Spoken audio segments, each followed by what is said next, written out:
On the 5th of October 1915, my great-uncle, Lieutenant Aubrey Hastings of the 7th East Surrey Regiment, was killed in France, blown to pieces in his trench during the Battle of Loos.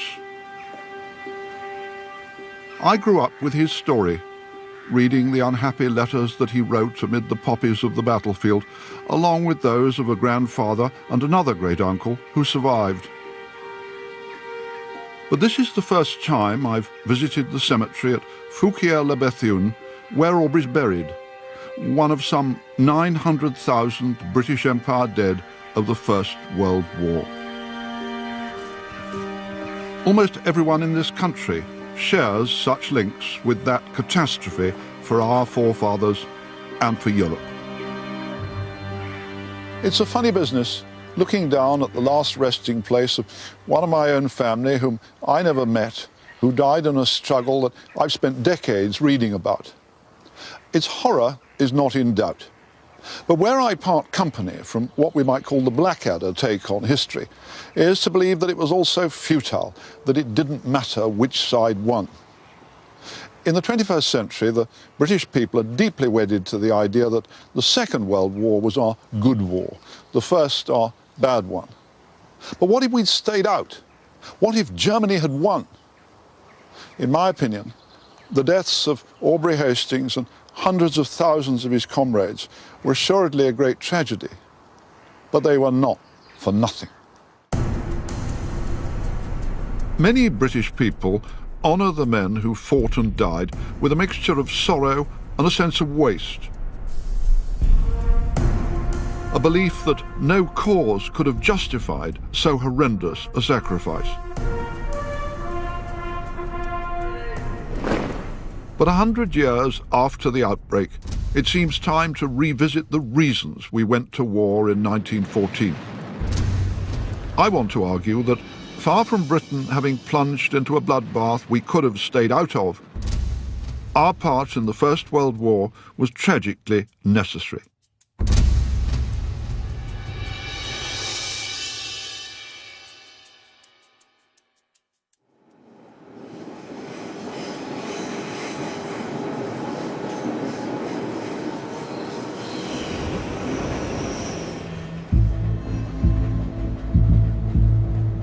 Any exploration of why Britain had to go to war in 1914 must start on the continent of Europe.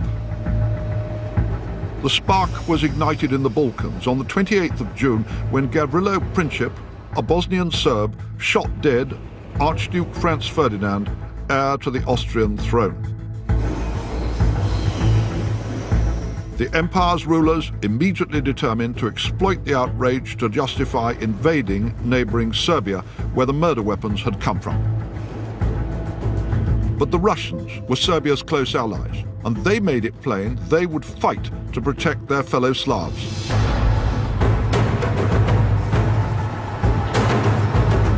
Through July 1914, the great continental powers waded ever deeper into crisis. But from the outset, the key player was Germany.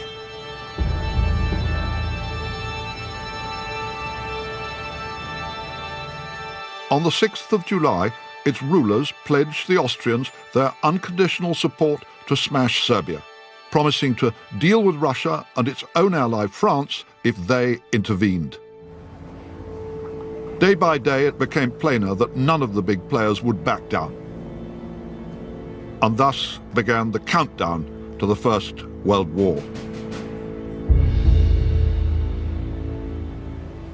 Some historians have argued that once it became clear that Austria and Germany were going to war with France and Russia, we, the British, should simply have left them to get on with it, stayed out. That all that would have come out of a German victory was a fast-forwarded version of today's European Union. I don't buy that. The people who were running Germany cared nothing for democracy or other people's freedoms. Once the shooting started, it became plain that their war aims were little different from those of Hitler 35 years later, excepting only the Jewish genocide.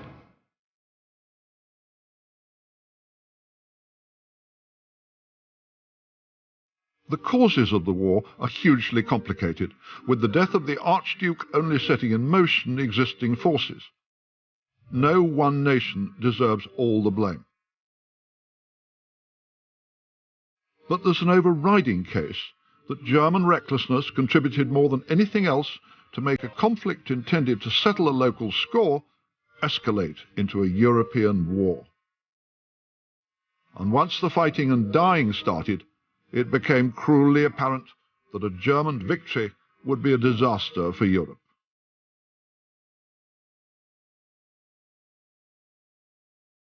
In 1914, Germany was by far the most powerful state on the continent, the most advanced society in Europe. Industrially, it was racing ahead of its rivals in every field from pharmaceuticals to automobile design. Socially, it pioneered a welfare state by creating unemployment insurance and old age pensions. German culture was revered across the world. But it became Europe's historic tragedy that the German system of government lagged generations behind everything else in the country. The Empire's elected parliament had the largest socialist party in Europe. But while the Reichstag dominated domestic affairs, it was the Kaiser, the so-called All-Highest, Wilhelm II, who still made every key appointment and controlled decisions about war and peace. Wilhelm was a weak man who sought to masquerade as a strong one, chronically unstable and prone to violent mood swings. He wasn't at heart a warmonger, as of course Hitler was, but he loved to play at soldiers. He offered threats and blandishments to other powers, which he always got in the wrong order.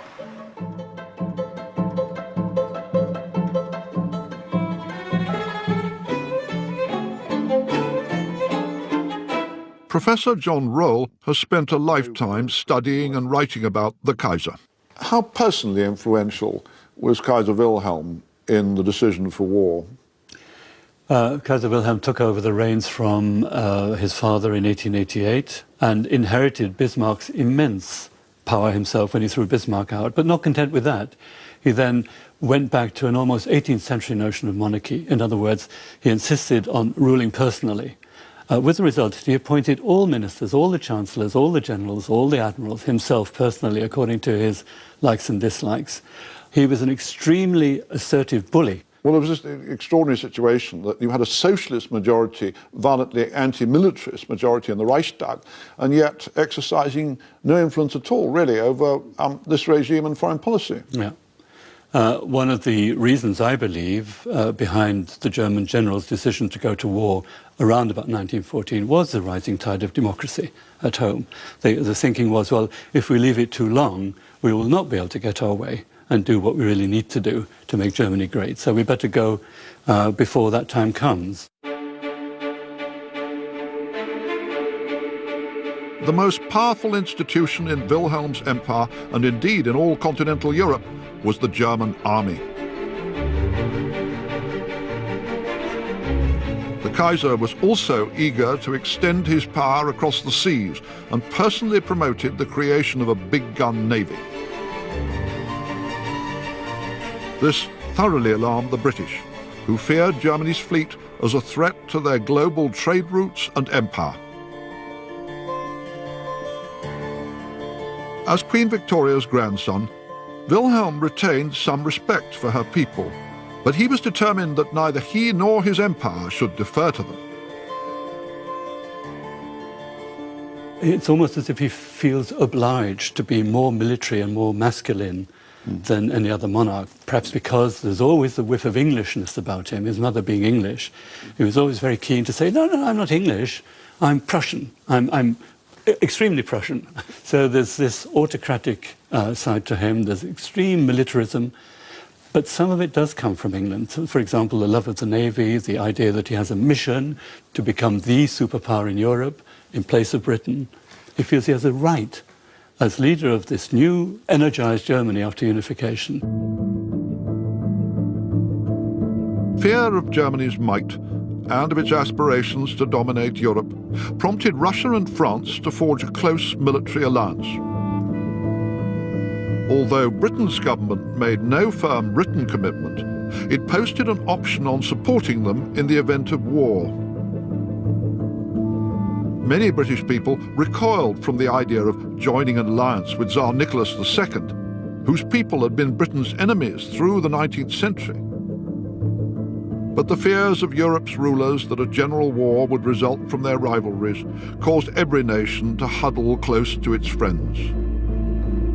The Germans to the Austrians, the Russians to the French, with the British as cautious maybes.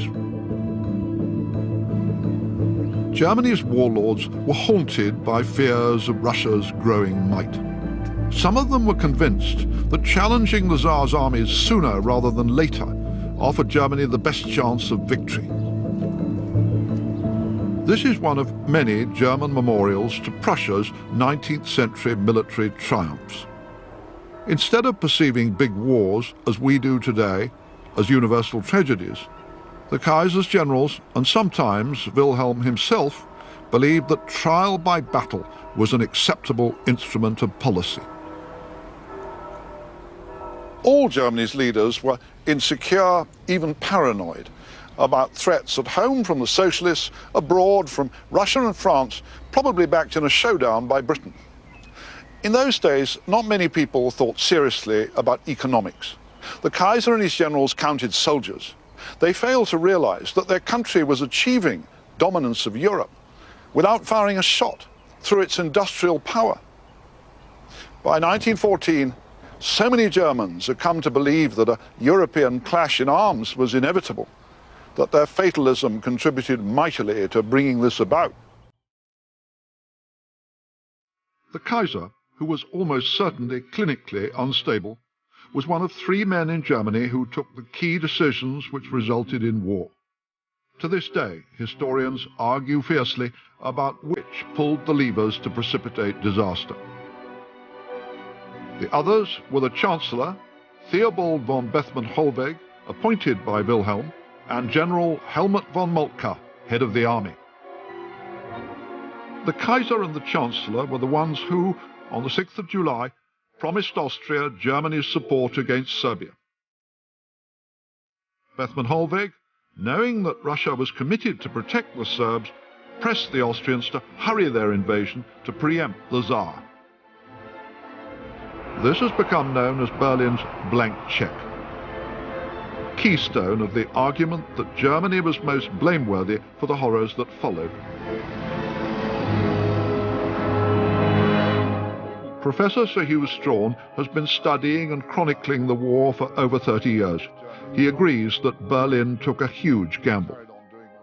The Germans actively encouraged the Austrians not merely to invade Serbia, but to get on and do it even more quickly than they were ready to do it. Yes, partly because I think if they do it quickly, you'll get away with it. You'll be able to crush Serbia. There'll be a Balkan war that is over so quick that nobody will have time to intervene. So the presumption here is speed.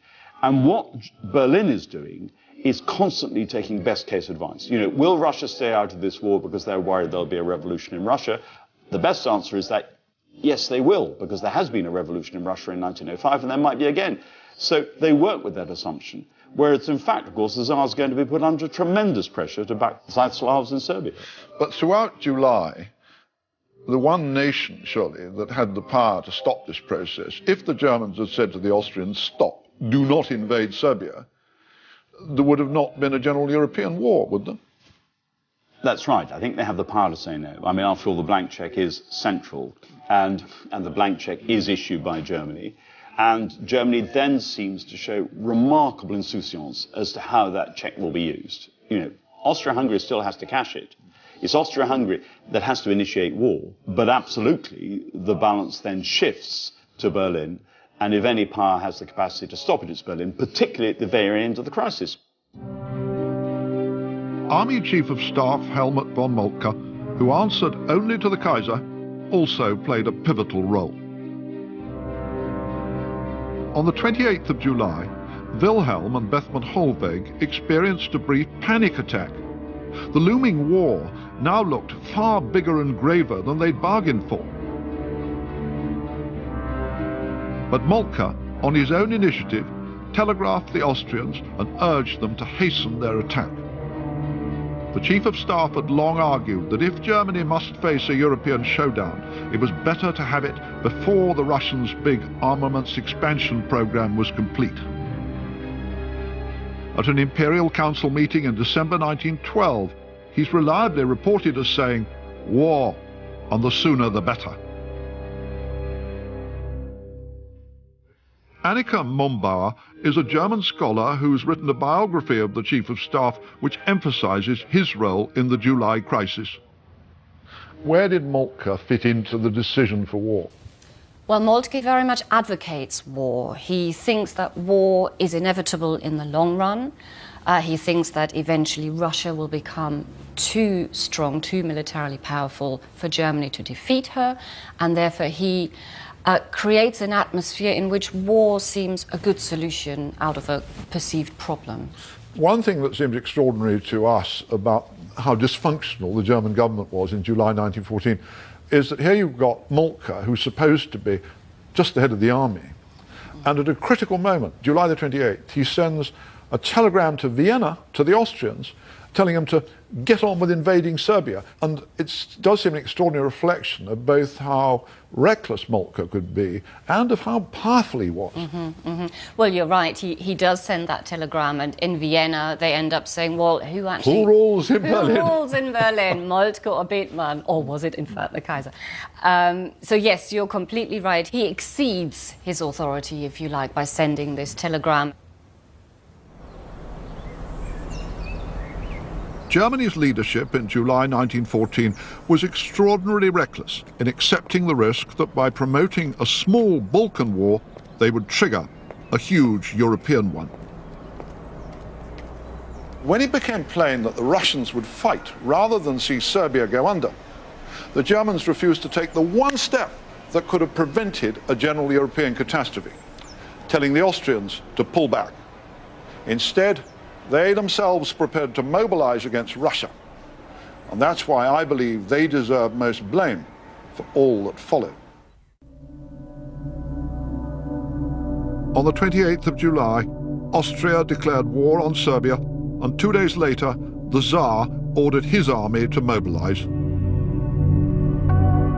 Germany then issued two ultimatums, one to Russia and another to France, its ally. Neither was expected to accept, and few of the Kaiser's generals wished them to. Berlin then set in motion its hugely ambitious war plan, designed to crush France before turning on Russia.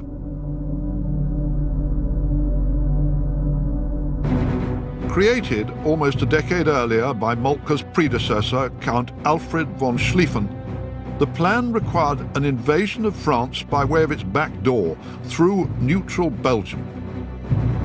It was the German commitment to overrun Belgium which suddenly propelled Britain, hitherto a mere spectator of the continental drama, to the forefront of the stage. Under a treaty signed in 1839, this country was among the guarantors of Belgian neutrality. I'm one of those who still wonder whether Britain really would have come in if it hadn't been for the invasion of Belgium. Moltke got this dead wrong, didn't he?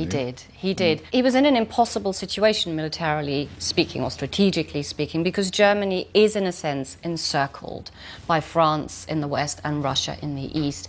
And the only way he thinks he can win this war is by implementing the so-called Schlieffen Plan. And that plan can only work if France is defeated quickly, and that means invading Belgium. But interestingly, in France, the Chief of Staff similarly thinks our best chance would be to advance through Belgium, but the politicians, the diplomats, tell him we can't do that because of Britain. The British told France, on no account, going to Belgium. Exactly. And so had Germany also respected Belgian neutrality, there would have been all sorts of possibilities right at the end of July and early in August, perhaps to come to a different outcome.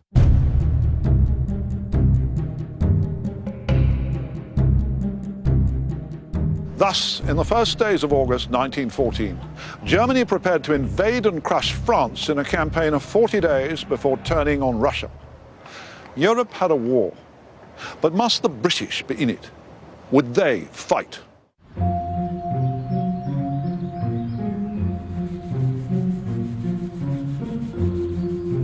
Basking in the balmy summer of 1914, and preoccupied by industrial turmoil and threatened Irish civil war, the British people had scant appetite for a continental conflict. But Liberal Prime Minister Herbert Asquith and several key cabinet colleagues were appalled by the prospect of Germany achieving dominance of Europe.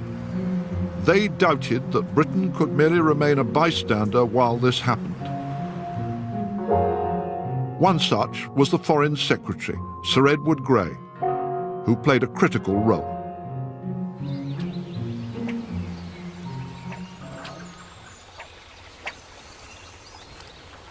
Sir Edward Grey is traditionally seen as a reticent English gentleman whose grand passions were fly fishing and bird watching, both of which he wrote good books about. But more recently, he's become a focus of fierce controversy. Some historians claim that Grey made rash, secret commitments to the French, which dragged us unnecessarily into war. For centuries, it had been a British article of faith that a balance of power, which denied absolute dominance to any one nation, must be maintained on the continent. Between 1908 and 1914, when Grey was not casting a fly on bright waters, he held secret talks with the French about British support in the event of a German attack. The Foreign Secretary was less clever and less of a statesman than his admirers thought. But the claim that he should be damned for dragging Britain into an unnecessary war doesn't stand up. I suggest that Grey was a realist about the difficulty, indeed impossibility, of Britain simply standing by doing nothing while Germany conquered Europe. If the French and Russians had been beaten, as they almost certainly would have been if Britain hadn't come in, who can imagine a victorious Germany allowing Britain to continue ruling the waves and the world's financial system any more than Hitler would have done if Churchill had tried to strike a deal with him in 1940? Nothing Grey said beforehand could have deterred the Germans, because they had weighed Britain's military power and discounted it. The little British army seemed incapable of influencing a huge clash of continental hosts. The Royal Navy was thought irrelevant because, in the Kaiser's scornful words, dreadnoughts have no wheels. The Foreign Secretary's secret and unwritten assurances to France seem to me to have reflected not warmongering but prudent and essential precaution. In July 1914, by proposing an immediate European conference, Grey did all that he could to avert war. Sir Michael Howard is Britain's most distinguished living historian. He and I have spent many hours discussing the vast puzzle of 1914 and, crucially, whether Britain could have done more to avert disaster. Grey's proposal, which they rejected out of hand, to address the confrontation between Austria-Hungary and Serbia by having a peace conference, it wasn't a contemptible proposal, was it? If they wanted a diplomatic outcome. I mean, it was absolutely typical Grey thing to do, a typical sort of liberal solution. And the Germans rejected it flatly. The Germans rejected it flatly because this would have meant letting down the Austrians, and they were not going to let down the Austrians. There was this sense throughout all classes in Austria, it is time to finish with the Serbs. If we don't finish with the Serbs, they will nibble us to death. This is the moment to strike. The Germans, knowing this was the case, were not going to bring in the Austrians to debate about what their future was going to be. So to that extent also, you could say that the Germans were responsible for not letting there be a peaceful settlement. On the 2nd of August, the Germans issued an ultimatum to King Albert of Belgium demanding passage for their armies. He flatly refused and appealed to Britain as a guarantor of his country's neutrality. Thus it fell to Sir Edward Grey to convince a still reluctant British Parliament of the necessity for Britain to join the war on the continent. On the afternoon of the 3rd of August, Grey delivered the most important speech of his life to the House of Commons. By now, most of the cabinet believed that Britain must fight in the name of Belgium's rights. Could this country, Grey demanded, stand by and watch the direst crime that ever stained human history and thus become participators in the sin? He added, "We should, I believe, sacrifice our respect and good name before the world and should not escape the most serious and grave consequences." This was one of those extraordinary parliamentary occasions that changed history. It persuaded much of the Liberal Party, hitherto bitterly hostile to intervention, now to support it, as the Conservative opposition already did. Thus, on the 4th of August 1914, after Berlin rejected an ultimatum demanding its withdrawal from Belgium, Britain declared war on Germany. Was Belgium the real reason that Britain went to war in 1914, or as some historians nowadays try to argue, oh, it was just a pretext that the British government really wanted to fight anyway? Yeah. Well, I would tend to say it's both and. There are two arguments here. One is the security of Belgium and the absence of a dominant power on the mainland of Europe is seen as central to Britain's strategic position. There can't be the equivalent of Napoleon facing Britain across the Channel and dominating Britain's routes to the rest of the world. The second issue is, does it matter that Germany disregards its international obligations, enters Belgium, which is a neutral state, and fails to reflect both international law and the rights of small nations? And the answer is it does matter. And it matters because, for Britain, international law and what we might now see as morality also matters. But it's more fundamental than that. Because Britain is an economic power, a trading power, a power that depends on its shipping, actually, international law is more than just a sense of legal and moral obligation. It's also a matter of economic necessity. You need to respect international law to make sure that Britain can continue to exercise the degree of leverage it does as a neutral itself. Well, some people say now, oh, it was incredibly silly for Britain to get involved in this horrific experience, the First World War, just because the German army marched into Belgium. But actually, it seems to me, it was a pretty good reason for going to war. It was an excellent reason for going to war, and it did something which, at the beginning of the July crisis, seemed unimaginable to many. United the British people. It united the British people. It united the cabinet and united the people.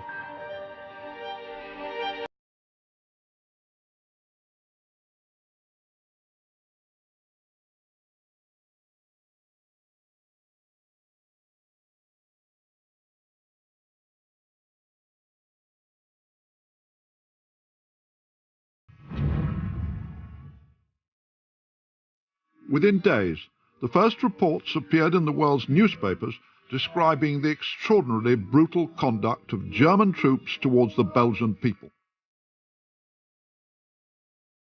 They were not merely carelessly destroying homes and villages. All invading armies do that. They were seizing and killing civilian hostages in scores and hundreds. Even before 1914, the Kaiser's army had earned a reputation for exceptional brutality. Between 1904 and 7, when the Herero and Nama tribes rebelled against German colonial rule in southwest Africa, the Kaiser's soldiers killed or deliberately starved to death almost 100,000 native people. Wilhelm applauded and decorated the officer responsible. Even by the imperial standards of the day, this action was worse than any British excess.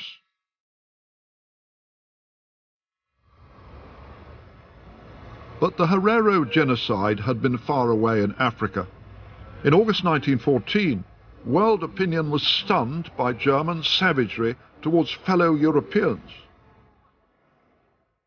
In Flanders, the destruction of the medieval university town of Louvain, today rebuilt from ashes, became a symbol of the excesses of the Kaiser's soldiers endorsed by Berlin.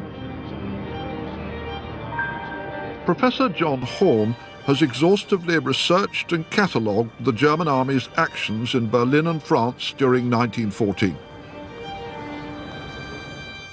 John, we're here in the University Library at Louvain. What happened here? Well, on the 25th of August, there was the sound of fighting, German soldiers shooting at what they claimed was a civilian insurrection. Round about 11 o'clock in the evening, this beautiful university library was broken into by the German soldiers and deliberately set fire. One young Jesuit, Father Dupérieux, had written in his notebook that he thought the Germans, in burning down the library, had done something as barbaric as the destruction of the Library of Alexandria in antiquity. This was seized by German soldiers and he was summarily executed. And by the 29th or the 30th, you have to imagine Louvain as an almost empty town. The population that hadn't been deported gradually straggled back in to find between 1,500 and 2,000 buildings destroyed, and well over 240 of their own townspeople had been killed. All armies in all wars can behave very badly. What seems different about what happened in Belgium in 1914 was that it wasn't just a question of the odd soldiers brutally murdering a few civilians. They were systematically shooting them in scores and sometimes in hundreds as hostages. You're quite right, but what we've just described in Louvain was a terrible incident, and it immediately grabbed the international headlines. But it was typical of something that happened across the whole invasion front in Belgium and also in eastern France. And it wasn't the worst case in terms of the death rate. Dinant was destroyed as a town and 674 of its inhabitants executed 2 days before. In cold blood? In cold blood.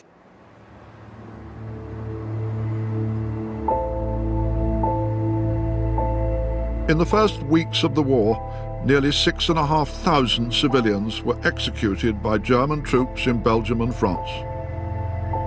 Berlin claimed that they were merely exacting legitimate reprisals for resistance by civilians, so-called francs-tireurs. But John Horn rejects this. You found no evidence at all of franc-tireur activity, did you, of guerrilla activity against the Germans? None. It was, apart from the odd, very isolated incident, but nothing which justified the German accusations, which was that there had been what they called a Volkskrieg, a people's war, a mass uprising. And the Kaiser, already by the 9th of August, only a week into the war, is accusing the King of the Belgians of fomenting such an uprising. It didn't happen. It was the institutional response of the German generals and right up to the Kaiser that seemed striking, and it does seem to say something about the character of the regime. That's right, because very quickly, what starts out as panics and localized responses by German soldiers is immediately endorsed by the whole German command structure. And then what swings into play is a series of very brutal reprisals which are justified in terms of German military doctrine as to what you do when you're faced with civilian uprising. For years, apologists for Germany claimed that the Belgian atrocities were figments of Allied propaganda. Some of the stories that made headlines in 1914, for instance, claims that thousands of babies were maimed by German soldiers, were indeed fabrications. But a big truth persists. The German army behaved with systemic barbarity during its advance across Belgium and France. Its actions persuaded many hitherto doubting British people that they had chosen the right side in the ghastly conflict that was unfolding. Some historians today claim that the British government's decision to go to war in defence of Belgium's neutrality was simply a fig leaf, a pretense, when really it was all simply about supporting the French against the Germans. I'd put it a bit differently. Yes, it's true that some key ministers wanted to fight anyway. But Belgium provided a tipping point. All sorts of British people who cared nothing for Serbia or Russia could easily get their minds around the notion that it was outrageous that the most powerful army in Europe proposed to crush beneath its boots a small state simply to serve the convenience of the Schlieffen Plan. And wasn't that indeed a decent and honourable reason for Britain to go to war? Had Germany been victorious on the continent, Britain would have found itself in a desperate and lonely predicament. If the Germans had won, and now I hypothesize, there would have been an Anglo-German war within a matter of years. The fear in Britain was that a power which unified the continent would then be in a position to challenge Britain's command of the sea. If she challenged and successfully overturned Britain's command of the sea, not only would we no longer have an empire, we would be at the mercy of whoever commanded the whole of Europe. That was what the British feared.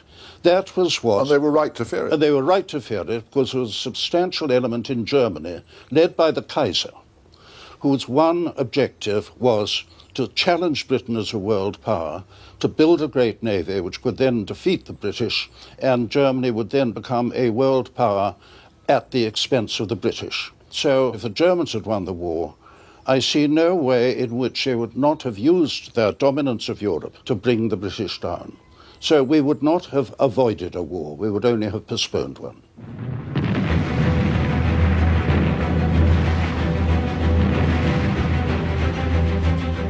By early September, the German army had swept through Belgium and into France. With Berlin believing that its victory was imminent, Chancellor Bethmann Hollweg drew up a list of his country's demands at the peace talks. They included seizing large swathes of land from both France and Russia, annexing Luxembourg, making Belgium and Holland vassal states. The September Plan, as it became known, was designed to secure Germany's absolute political and economic control of Europe. But in the second week of September, the French army achieved a historic victory in the Battle of the Marne, driving back the Germans from the gates of Paris. What followed, in the autumn of 1914, finally wrecked Germany's dream of swift victory. It also witnessed the first big and seriously bloody battle of the war for the British. In October, the British Expeditionary Force marched towards the old Belgian cloth town of Ypres, Wipers, as millions of British soldiers came to know it. They arrived there just in time to clash head-on with a massive enemy offensive, the last great German effort to win the war by Christmas. What took place in the 5 weeks of battle around Ypres set the pattern for the vision of the First World War, which has been etched into our national culture ever since.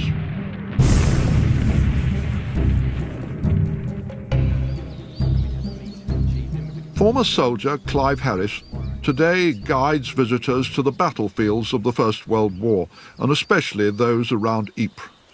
But you can see it's shell-torn. He's brought me to Polygon Wood, one of the most famous or notorious landmarks of the desperate struggle in 1914. It's right at the edge of the Menin Road, which runs back towards Ypres, which is about 5-6 kilometres behind us now. It sits right at the centre of the battlefield as well. So from the moment the Germans attack us on the 18th of October, right through to the last knock-ins of First Ypres on the 11th of November, this wood here and the two woods just to the rear of us were key as part of the battlefield. This is where the Germans made their last huge push of 1914 to try and win the war before Christmas. They did, yeah. They now realised that they needed to knock us out of the war, and by doing so they needed to capture the Channel ports, and therefore they moved away from the von Schlieffen plan to a degree, and the capture of Ypres. This is the last thing. Other side of Ypres, there is no defences. It was our last chance. There is nothing behind us but the Channel ports. And there were battles all over the shop, small battles all over the wood here. They were, yeah. We tend to think that the British line would be a continual line, when in fact it was more a series of outposts, and quite often units found themselves isolated and having to make small unit charges into Germans as opposed to a larger cohesive defence. Here in western Belgium, the war of manoeuvre, ranging across thousands of square miles that had been waged through the late summer of 1914, gave way to a stalemate across the Western Front. The technology of defence and destruction, artillery and machine guns, had achieved a dominance which confounded the generals of both sides. At Ypres, cavalrymen saw their horses almost for the last time before being obliged to join a death grapple on foot. Well, we're here. This is the site of the Horse Guards Memorial, and it marks an area where the Horse Guards fight as infantry pretty much on this spot. We're just on the... So they came charging up, dismounted... Yeah, initially and were by pushed horseback. into the... This actual spot's where one of the machine gun positions, because it gives us a great arc of fire over advancing enemy. But what seems important here, Clive, it wasn't just that the British threw back the German army, it was also that the whole character of the war changed for all the armies, that here was where they first came to terms with what everybody now understands as the full horror of the Great War, wasn't it? Yeah, trench warfare, and this is the end of that war of movement that starts in the August, all the way down to the Marne, all the way back again, and it's here that we start to dig. So, yeah, we're on the spot where it changes. And when it started to rain, yeah, they weren't in the earth, they were in the mud. Yeah, then you have to learn to cope with things such as trench foot and how to get around that and reinforce your trenches to withstand bombardments. We're no longer going to see artillery now in front of the infantry firing as field guns. They're going to be behind the lines or certainly in sunken lanes and that sort of thing. And nobody dares show his head above the parapet. No, we go subterranean from now on, that's right. Any movement by day would have been suicidal, yeah. But the British paid a devastating price for their narrow victory at Ypres. 56,000 British soldiers were killed or wounded in a month. The old professional British Army was largely destroyed.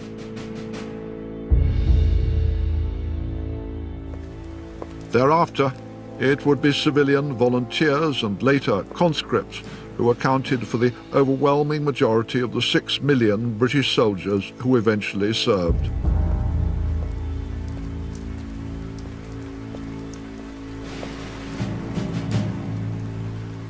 But however terrible the sacrifice, it seems mistaken to imagine that there was ever an easy means by which the war could have been ended.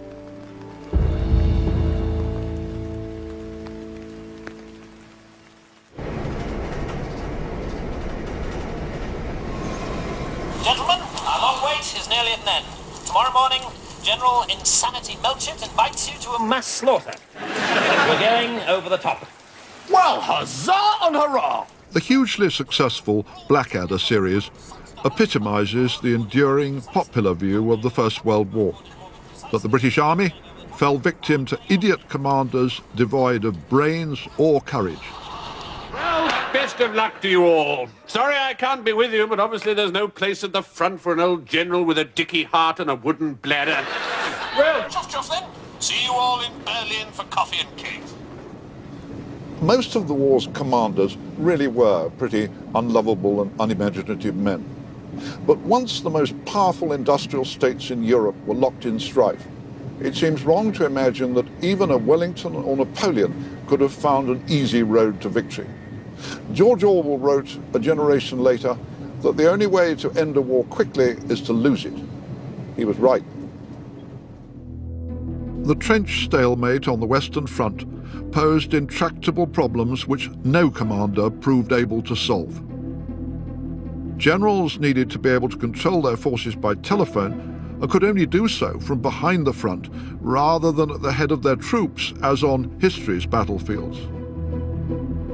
But the price of long-distance command was to create a divide between the top brass in their chateaus and their men calf-deep in mud, which has made an enduring and bitter impact on posterity's view of the war.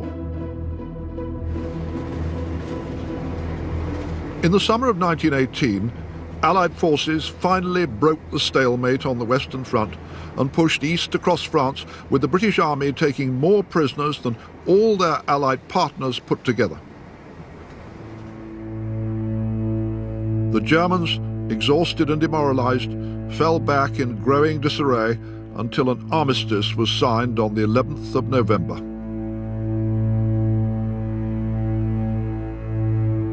Around 10 million combatants, 900,000 of them from the British Empire, had lost their lives.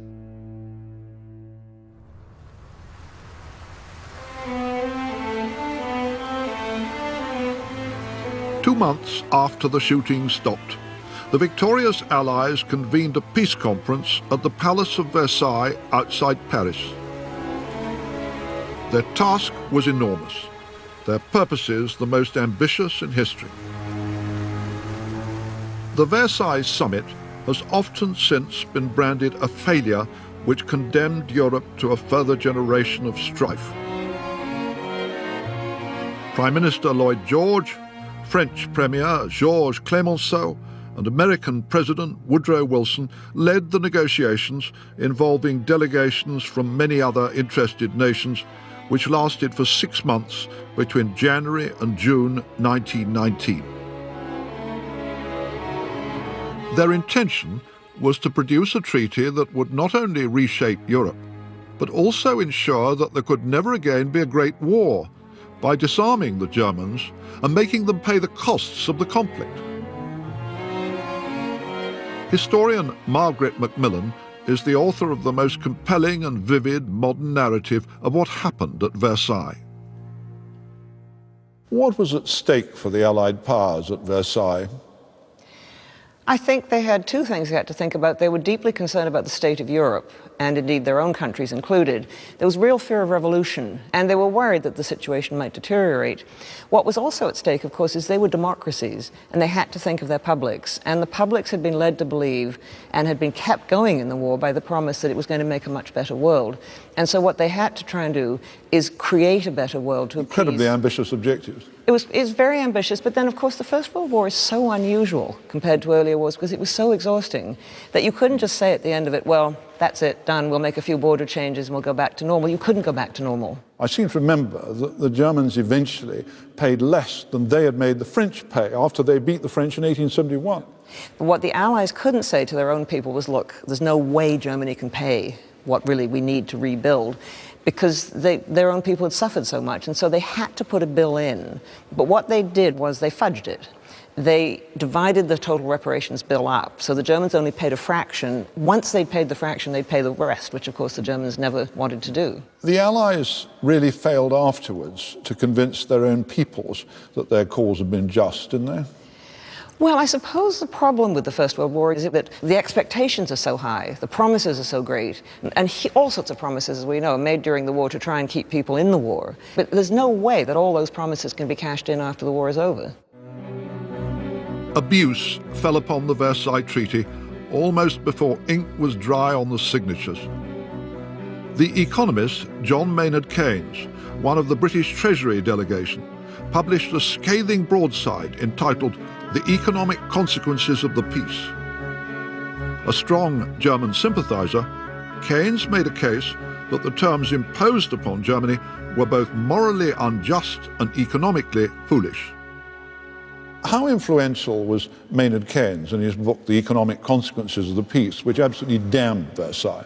It was very influential. I mean, he wrote it very quickly. It became a bestseller immediately, and it's been in print ever since. And it's a brilliant polemic. It's not fair. He paints this picture of these greedy, selfish, hard-hearted, cynical men dividing up Europe, punishing Germany, and they're just making a complete mess of it. I think there's also, he represents a whole generation of younger people who had supported the war, believing that the world was going to be a better place, and when they saw it wasn't going to be, they reacted and blamed the people who were trying to make peace for everything. I would have thought one of the huge unfairnesses of Keynes' book is that he never set it in the context of saying, all right, even if the Allies had made a fumbled, bungled peace, if the Germans had won, and if the Germans had been making the peace, it would have been a vastly crueler and worse one for Europe. Well, I think there's plenty of evidence that what the German High Command, and they were basically in control of Germany by this point. By 1918, you had a military dictatorship in Germany. And what they were planning were pretty extensive annexations of other people's lands in the West. And in the East, they were planning to extend their influence. In the Treaty of Brest-Litovsk, they had forced the Bolsheviks, who were desperate, to give over whatever gold they had left. They'd set up an independent Ukraine. I mean, the evidence is, unless they'd had a complete change of heart, it would have been a very harsh peace. Today, an awful lot of people have come to feel a real guilt about the Treaty of Versailles. Oh, it was an unfair treaty to Germany, that it contributed to the rise of Hitler. It got it wrong. Was it the harsh, vindictive treaty they claim? The trouble with the treaty, I think, is that it appeared to be harsher than it actually was. And of course, it was all about implementation. And in the end, most of those clauses which limited German power and forced Germany to pay reparations were not really implemented fully. And so I think there's a perception of the treaty as very harsh. My question always is what would you have done otherwise? How would you have treated Germany if you felt it had caused the war and caused this catastrophe for Europe? What would you have done? Wouldn't you have tried to limit its power?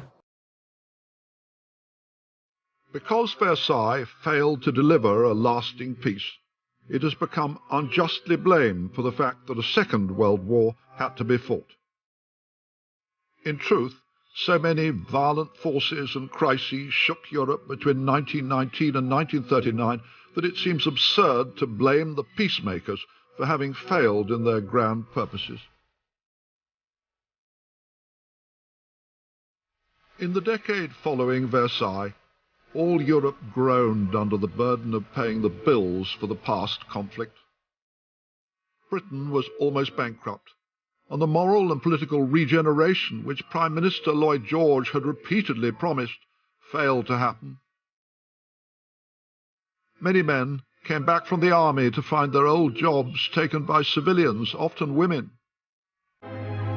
Whereas in 1945, veterans returned to a country run by a Labour government committed to creating a welfare state, after 1918, the old gang remained in charge of an unreformed British society. Those who had fought felt that they had been sold a false bill of goods.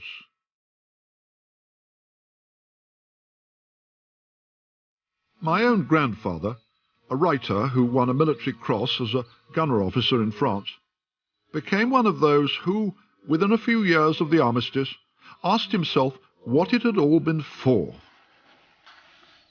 Here's an essay my grandfather wrote for a literary magazine in 1923 after meeting a group of fellow veterans who'd served with him in France. They now felt, he said, that they had gone, not as heroes, but on a fool's errand, to fight in a war that was not worth fighting. They'd endured the unsightly, dirty life of the battlefields with a cheery and modest sense of merit, with a belief that they were making some contribution to a good cause. But now, it transpired, this had been a stupid article of faith, which was exploded. My grandfather and his kind felt themselves strangers in a strange land, divided by the horrendous trench experience from those at home who knew almost nothing about it. The poets of the Western Front, such men as Wilfred Owen, Robert Graves, Siegfried Sassoon, vividly described its horrors and the sense of military futility in a fashion that later generations have found irresistible. Here was the world's worst wound, and here with pride their name liveth for evermore, the Gateway claims. Was ever an immolation so belied as these intolerably nameless names? Well might the dead who struggled in the slime rise and deride this sepulchre of crime.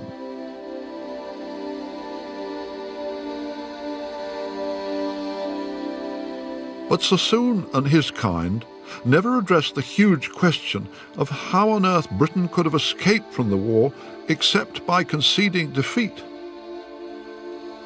It's a weird British thing that while we're hugely proud that our forefathers fought Hitler, we seem almost ashamed that they fought the Kaiser. How has the overwhelming perception developed in Britain over the last 100 years that there was nothing worth fighting about in the First World War? Well, the interesting point is not so much that after the war opinion changed or opinion veered to the point when it said that was a bad war, it was badly conducted, it was a waste of time, a waste of blood, and it should never have happened. Nobody thought that in 1918. I think nobody thought that for another 10 years, until about 1928 and 1930. The poets did. The poets did, but the interesting thing is whether people would have been interested and affected by what the poets wrote. They became expressive of a public opinion in 1928. They weren't expressive in 1918. By the end of the 1920s, there's this worldwide slump.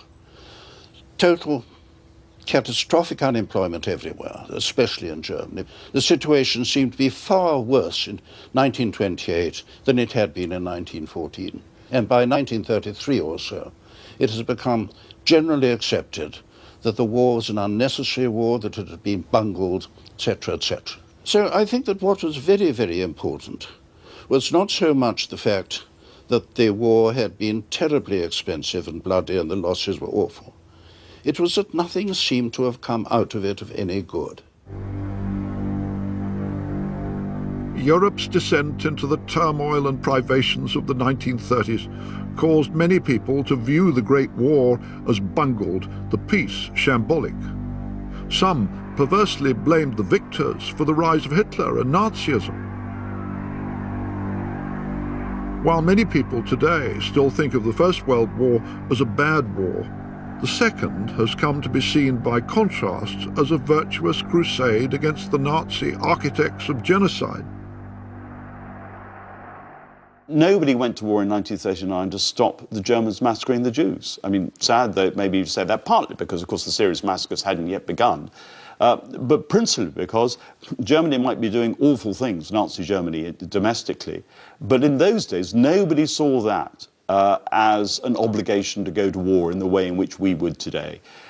So in some respects, both wars break out for similar reasons. Great power rivalries and the concerns of the balance of power within Europe and what is happening within Eastern Europe, they're remarkably similar in their causation.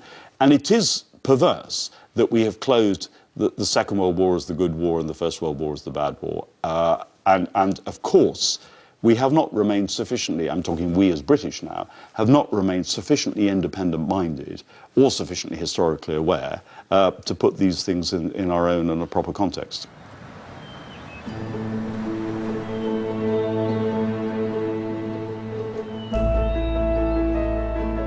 No sane person believes that Britain wanted a war in 1914. All the great powers bear some responsibility for the carnage, but the Germans seem to deserve most because they refused to use their almost indisputable ability to prevent it. They failed to see that nothing they hoped to get out of the war could justify its horrendous prospective risk and actual cost.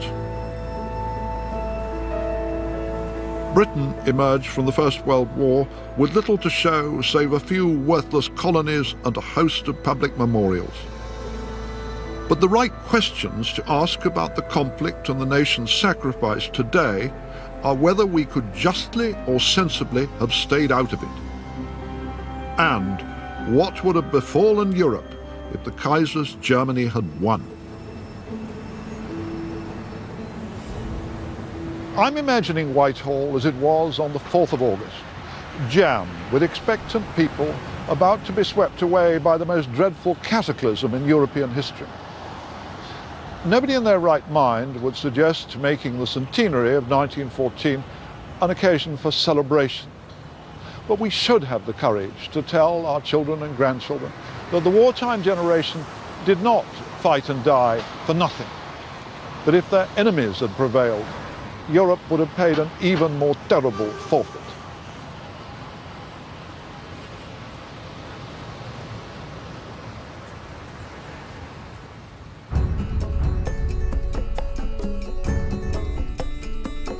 To explore further the story of how the world went to war in 1914, go to bbc.co.uk/WW1. But there's an overriding case that German recklessness contributed more than anything else to make a conflict intended to settle a local score escalate into a European war. And once the fighting and dying started, it became cruelly apparent that a German victory would be a disaster for Europe.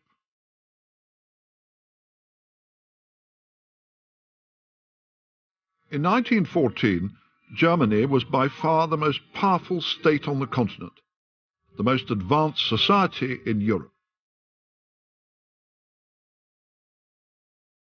Industrially, it was racing ahead of its rivals in every field from pharmaceuticals to automobile design. Socially, it pioneered a welfare state by creating unemployment insurance and old age pensions. German culture was revered across the world. But it became Europe's historic tragedy that the German system of government lagged generations behind everything else in the country. The empire's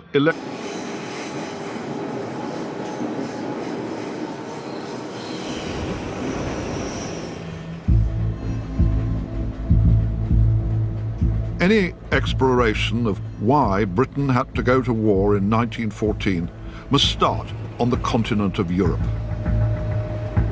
The spark was ignited in the Balkans on the 28th of June when Gavrilo Princip, a Bosnian Serb, shot dead Archduke Franz Ferdinand, heir to the Austrian throne. The empire's rulers immediately determined to exploit the outrage to justify invading neighboring Serbia, where the murder weapons had come from. But the Russians were Serbia's close allies, and they made it plain they would fight to protect their fellow Slavs.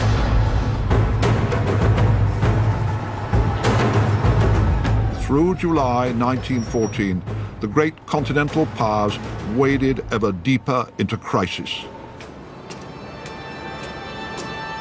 But from the outset, the key player was Germany.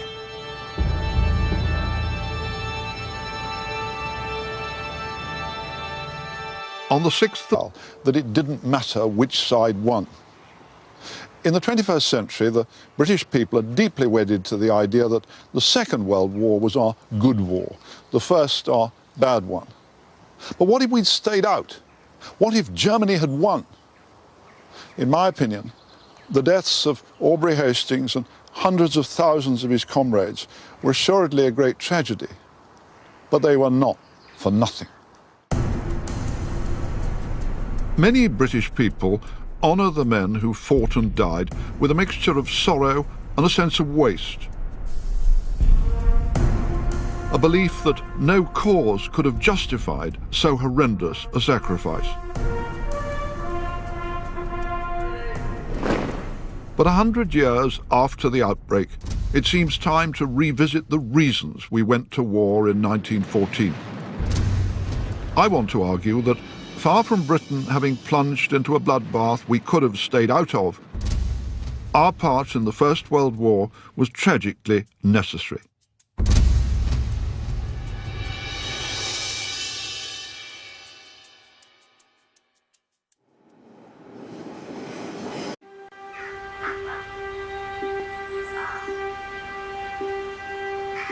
On the 5th of October 1915, my great-uncle, Lieutenant Aubrey Hastings of the 7th East Surrey Regiment, was killed in France, blown to pieces in his trench during the Battle of Loos. I grew up with his story, reading the unhappy letters that he wrote amid the poppies of the battlefield, along with those of a grandfather and another great-uncle who survived. But this is the first time I've visited the cemetery at Fouquier-la-Bethune, where Aubrey's buried, one of some 900,000 British Empire dead of the First World War. Almost everyone in this country shares such links with that catastrophe for our forefathers and for Europe. It's a funny business, looking down at the last resting place of one of my own family whom I never met, who died in a struggle that I've spent decades reading about. Its horror is not in doubt. But where I part company from what we might call the Blackadder take on history is to believe that it was also futile. In July, its rulers pledged the Austrians their unconditional support to smash Serbia, promising to deal with Russia and its own ally France if they intervened. Day by day, it became plainer that none of the big players would back down. And thus began the countdown to the First World War. Some historians have argued that once it became clear that Austria and Germany were going to war with France and Russia, we, the British, should simply have left them to get on with it, stayed out. But all that would have come out of a German victory was a fast-forwarded version of today's European Union. I don't buy that. The people who were running Germany cared nothing for democracy or other people's freedoms. Once the shooting started, it became plain that their war aims were little different from those of Hitler 35 years later, excepting only the Jewish genocide.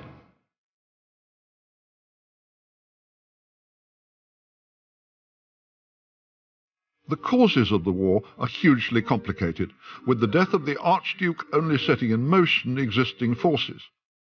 No one nation deserves all the blame.